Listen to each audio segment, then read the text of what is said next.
you can bring 10, 20, 50, or 100 guys together. Like, that's newsworthy in a positive way, right?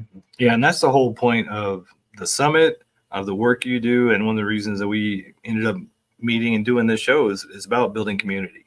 It's about building community of men wanting to be better and healthier and wanting to do something positive, because it's very easy nowadays, if you don't have a positive outlet, for a majority of men without a positive outlet, to fall into that, fight or flight kind of need of tunnel vision. You get stressed out at work, you get a divorce, your kids are doing this or that.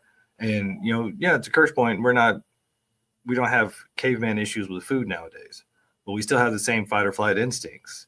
And when you don't have a community to have somebody watch your back, to feel like you're in community or in a village or you got a squad with you, then you can very easily get into that stressed out fight or flight mindset, which gives you tunnel vision, makes your heart race, triggers your adrenal glands. Then you wonder why guys pass away so much more often by heart disease and cancer and things like that in the world today, is because when we don't have these outlets, when we don't have these communities, we do think we're isolated. We do operate in fight or flight, and we are stressed out. And you just need to have a community of guys around you. Realize you're not alone. Somebody you can check in with to say, hey, I'm struggling right now. Because that's the other thing that we find most often with guys nowadays, is that they won't open up and talk because they feel like if they do, that shows weakness.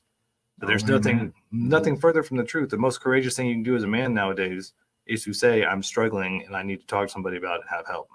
Amen. But it's gotta have the right flavor. Mm-hmm. It's gotta have the right frosting. Like you guys were saying, it's gotta be in men's group speak, therapy talk. It's that safe container. I've gotten so far, I'm not a dramatic guy. Everybody's probably noticed in the last half hour, I don't got all the fixings and the feels and the moves that these two dudes We'll get you there. We'll work on it. We're working on it. We put some salt and pepper on you. We'll flavor you. Get some hot sauce. Put some lightning into the storm.